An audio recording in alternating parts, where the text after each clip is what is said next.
अंबेडकर जयंती पर संविधान बचाओ संवाद के कार्यक्रम पर फतेहपुर पहुंचे कांग्रेस के राष्ट्रीय महासचिव।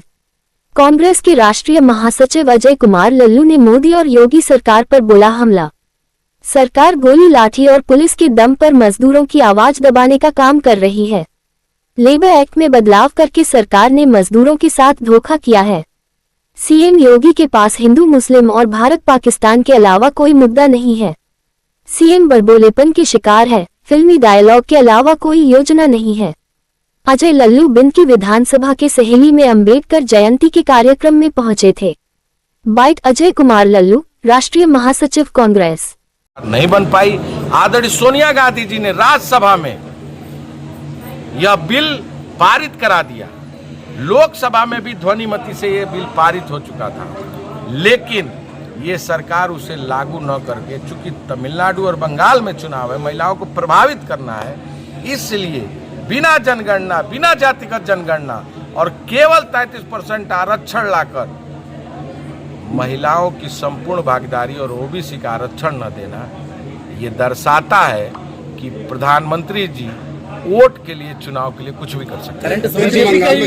पंजाब चुनाव में कांग्रेस पहले से हार मान चुकी है, वो कहीं नजर नहीं आ रही। आप गलत सभा की है और आने वाले दिन में प्रियंका गांधी भी सभा करेंगे और सारे बड़े नेता लगे हुए हैं। अगर आपको नहीं दिखता तो आप कृपया करके सोशल मीडिया पर देख लीजिए। सर, मेरा सवाल ये कि सर अभी आप ईवीएम की बात क्यों नहीं कर रहे हैं, जबकि 5 राज्यों विधानसभा का चुनाव है। आप भाषण में अभी कहा कि कांग्रेस को मजबूत करेंगे। कांग्रेस कैसे मजबूत होगी जब कई टुकड़ों में यहाँ फतेहपुर में ही बटी हुई है? नहीं, आपको गलत फहमी है।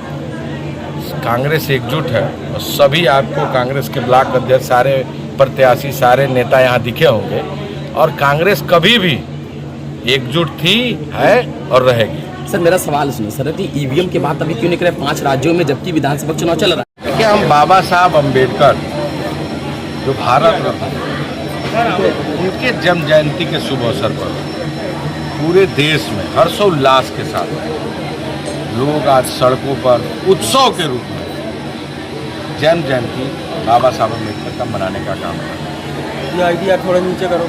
आपको यह सोचना पड़ेगा कि ये सरकार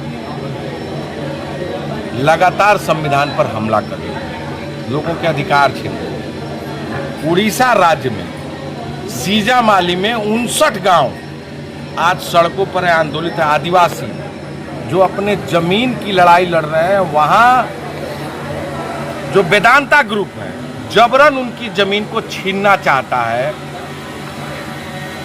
ना कोई क्लियरेंस है, ना कोई उनके पास अधिकृत प्रमाण है, फिर भी वो आदिवासियों की जमीन को लूटना चाहते हैं, इसलिए कि वहां बाक्साइड है। प्रधानमंत्री के मुंह से एक शब्द आपने सुना, नोएडा के सड़कों पर आज मजदूर अपने मजदूरी को लेकर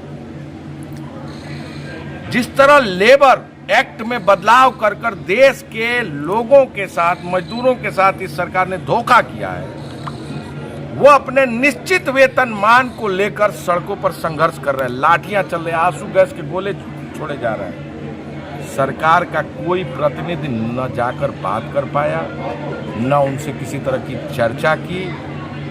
ये जरूर सरकार कर रही है कि पुलिस और लाठियों के दम पर, गोलियों के दम पर, जेल के दम पर उनकी आवाज को दबाने का काम करे। प्रधानमंत्री जी आज